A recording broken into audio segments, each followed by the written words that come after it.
Bom dia, bom dia, bom dia. Dia 5 de janeiro. Falei, meu Deus, um dia desse estávamos nos preparando para o final do ano e já estamos dia 5 de janeiro de 2026. Glória a Deus. Hoje o devocional ia ser com a irmã Francisca, mas ela teve uma dificuldade lá e não conseguiu, me avisou agora de manhã. Falei, amém, vamos lá, fazermos. Hoje é com o bispo J.B. Carvalho, Josué 1:9. Não te mandei eu, sê forte e corajoso, não temas nem te espante. Essa palavra que Deus está ordenando a Josué que tivesse coragem. Eita! E hoje Deus ordena a mim e a você, tenha coragem. Aqui é uma ordenança. Não foi ele que nos mandou? Então vamos lá. Coragem. A ousadia é o dialeto dos filhos que transformam pressão em propulsão e moldam a realidade. Então, ousadia não é temperamento, é identidade. Os filhos de Deus são ousados. Por quê? São aqueles que olham as circunstâncias e não se moldam por ela, mas usam a oportunidade para transformar aquela pressão e moldar a realidade. Esse é a característica dos filhos, das filhas de Deus. É a minha característica, é a sua. Glória a Deus. Pai, nós entregamos a Ti esse momento, Senhor. Espírito Santo, nós estamos nesse devocional de conversas íntimas com o Espírito Santo. E nós queremos, Espírito Santo, ter uma experiência nova contigo. Esse texto que é um texto tão lido, tão falado, e a gente sabe ele de cor, mas Espírito Santo, nós queremos a revelação, num nível mais profundo, do que essa palavra, ela é para mim, ela é para cada uma que vai estar ouvindo. Revela-nos os teus segredos, os segredos contidos, as chaves contidas nessa palavra, para que nós venhamos viver o melhor ano da nossa vida até então. Viver experiências extraordinárias na tua presença, sob a tua liderança. Nós queremos entregar, Espírito Santo, tudo que temos, tudo que somos, sob o teu controle. Então, assume o teu controle, nos ministra, nos revela, fala conosco, com cada uma, segundo aquilo que cada uma de nós precisa para essa estação. Em nome de Jesus. Amém? Vamos lá. A coragem não é ausência de medo. Olha que tremenda. A coragem, ela não é ausência de medo. É a supremacia da convicção sobre a emoção. É medo sob controle. Então, não é ausência de medo. O medo, ele vem, a ansiedade vem, sabe? Mas é o controle dessa emoção. Então, às vezes, eu acredito que às vezes a gente pensa errado. Acredito que a gente, como cristão, não sei você, pensa que a gente não vai sentir. O sentimento vem. O que eu faço com ele é que faz a diferença. Então, vou repetir. Coragem não é ausência de medo, mas é o controle sobre essa emoção. O medo é uma reação bioquímica, um mecanismo de sobrevivência codificado na sua amígdala cerebral para mantê-lo vivo. O medo é bom, porque tem um medo natural, um medo biológico, mas tem um medo espiritual. O espiritual que não pode ficar porque ele nos paralisa. Medo de falar em público, medo de microfone, medo de dirigir, medo de escuro, medo de tanta coisa, Então tem o medo biológico, que é aquele que nos protege, Você não vai pular de um prédio alto. Por quê? Porque o medo te segura. Por quê? Porque esse é o medo biológico, É o medo que te impede de se machucar, de se destruir. Você não vai atravessar uma rua quando tá o movimento de carro. Isso é bom, é necessário. Agora, o medo que nos paralisa, de falar em público, de falar no microfone, de dirigir, de orar pelas pessoas, sabe? Esse é espiritual e esse nos paralisa. Esse nós não podemos permitir que ele permaneça, Então, o medo vem de falar em público? Vem. O medo vem de fazer vídeo para o devocional? Vem, mas eu não vou deixar que ele me domine. É sobre isso, a coragem. Perdão. A coragem, por outro lado, olha aqui, é uma decisão espiritual para mantê-lo relevante.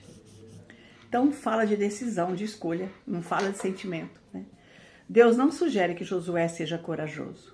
Ele ordena, ele ordenou. Então, ele não sugeriu, olha, se você quiser, se você puder. Não, olha, seja.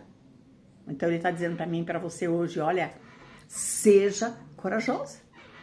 Controle o medo. Ele vai vir, mas não se deixe intimidar, não se deixe paralisar por ele.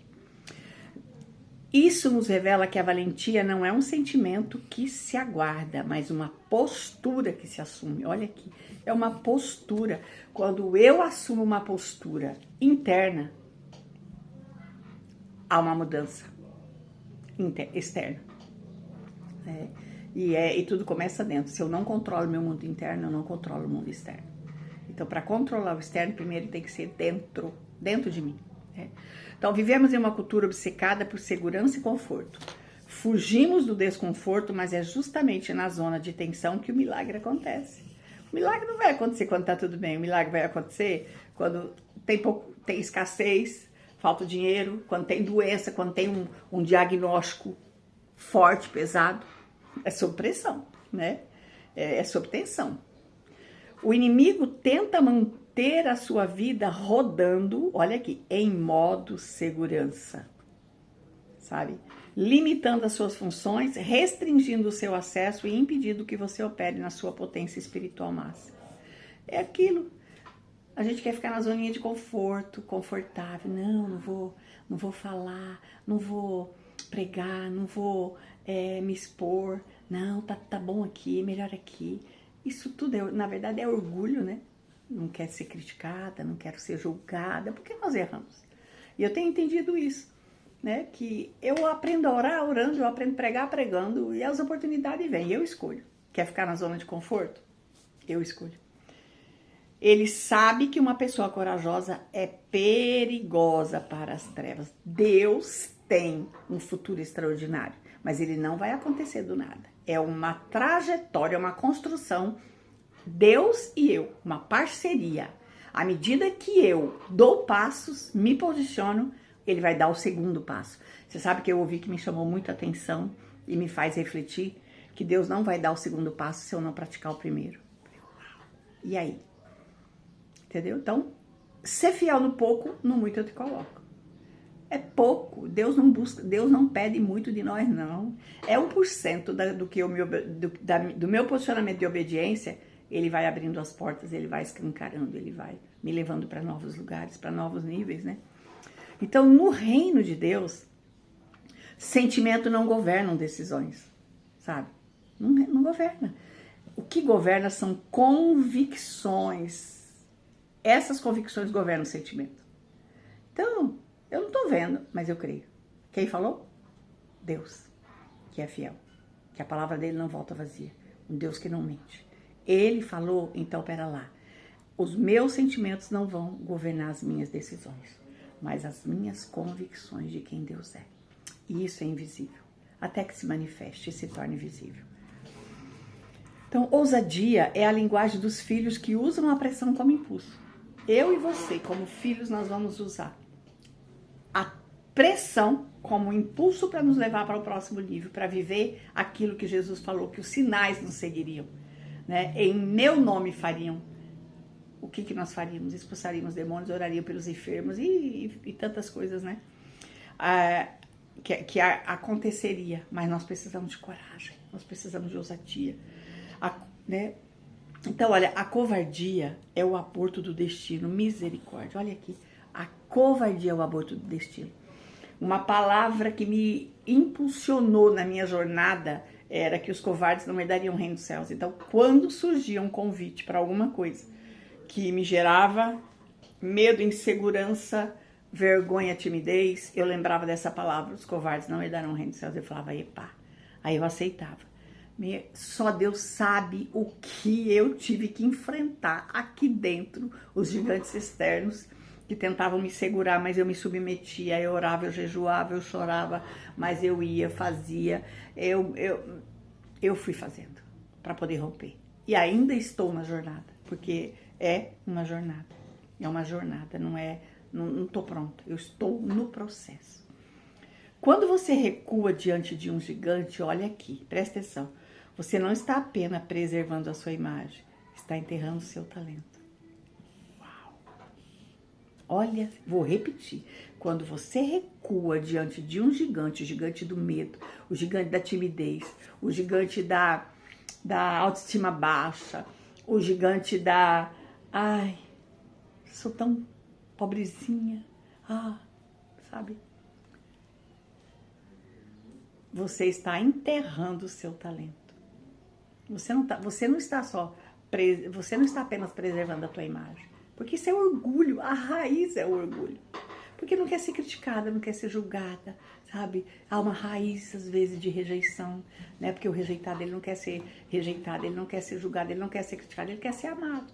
Então é melhor não fazer, porque não fazer, eu não vou ser julgada, eu estou preservando a minha imagem, mas olha aqui, está enterrando o seu talento. Misericórdia. Você vai aceitar isso? Você vai aceitar enterrar o teu talento? O talento que o Senhor colocou dentro de você? Quando Ele te criou no ventre da sua mãe, Ele colocou desígnios, dons, talentos estão aí e precisa sair para fora. Miles Monroe fala que a pior tragédia, que o cemitério é o lugar que tem a maior riqueza, que tem muita riqueza enterrada, muitos talentos enterrados, de pessoas que receberam, mas não colocaram em prática. Sabe que a maior tragédia não é a pessoa morrer, ela é morrer sem cumprir o propósito que Deus tem para a vida dela. E eu e você podemos correr esse risco, sim. Se nós vivemos uma vida de preservação da nossa imagem, recusando as oportunidades que o Senhor coloca diante de nós, seja qual for, e enterrar o talento que Deus colocou dentro de mim, dentro de você. Então a fé, ela requer um risco calculado. Como um investidor que entende que não há retorno sem exposição, o cristão sabe que não há terra prometida sem atravessar o Jordão. E a travessia do Jordão é única e exclusivamente responsabilidade minha e sua. Ninguém pode fazer por mim, ninguém pode fazer por você. A paralisia da análise é uma armadilha. Analisar, sabe, ficar analisando. Quando você fica analisando os detalhes, você se paralisa. Isso é uma armadilha. O excesso de dados sem ação gera apenas ansiedade estática. Sabe? Muita informação. Como vai ser? Ai, como vai? Pera lá. Veio. Amém. Vamos lá. Espírito Santo me ajuda. Vai orar. Vai depender dele. Sabe? Não é sobre mim, não é sobre você. É sobre o que nós carregamos. Jesus não nos chamou para sermos espectadores da história, mas protagonistas que moldam a realidade. Protagonista é aquele que se posiciona e assume o seu lugar, o seu papel na história. Você tem assumido o seu papel? Ou você tem entregado o controle? Para o medo, para a insegurança, para a timidez, para a vergonha, para o orgulho. A passividade é a linguagem dos escravos. A ousadia é o dialeto dos filhos. O que você tem usado? Você tem usado a passividade, que é a linguagem dos escravos, ou a ousadia, que é o dialeto dos filhos? Você é filha, eu sou filha. Vamos assumir o nosso papel? Está muito propício.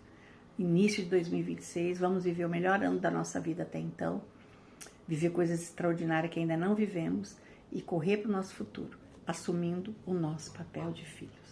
Ousadia é o nosso dialeto. O espírito que habita em mim, que habita em você, ele não é de timidez, mas de poder, amor e moderação. Deus colocou dentro de mim e de você esse poder. Você tem a arquitetura divina para suportar a pressão e transformá-la em propulsão, que vai te levar para o alto, para lugares mais altos, para lugares mais elevados, né? Então, nesse início de ano, identifique a área da sua vida em que o medo tem ditado as regras. Não se permita. Foi até aqui, tá tudo bem, não tem problema não. Todos nós temos alguma área que precisamos de ajuste. Eu tenho também. Mas não permita não, sabe? Coloque no teu coração a decisão. Todas as vezes que surgir uma oportunidade, eu vou aproveitar. Eu não vou mais dizer não. Eu vou tomar ela como a oportunidade que Deus está me dando para o meu crescimento, para o meu rompimento. Todas as vezes que vir uma circunstância, assume o teu posicionamento com ousadia, com coragem e vai expandir e manifestar o reino. Não espere sentir vontade. Verdade, vontade não vem não. E nós não andamos por aquilo que sentimos, né? Faça o telefonema difícil, inicie o projeto, peça perdão ou confronte a situação que tem evitado. Porque às vezes a gente vai procrastinando, né? Quebre o ciclo da procrastinação pelo medo. Dê o primeiro passo no escuro e confie que o chão aparecerá ou que Deus lhe dará asas. Amém? Então, que eu e você, nós venhamos refletir sobre isso. Qual é a área da sua vida que o medo tem ditado as regras? Pense sobre isso. Pense sobre isso. Sabe? E não espere vontade. Marquei aqui para não esquecer. A obediência vem antes da motivação. Decida obedecer, seja rápido em obedecer. Se Deus colocou algo para você, pegue. Deus tem planos extraordinários. Ele quer te levar a lugares mais elevados. E Ele quer que você manifeste a glória dele na terra. Que você, sabe, reflita quem Ele é, para que outras pessoas sejam conhecidas.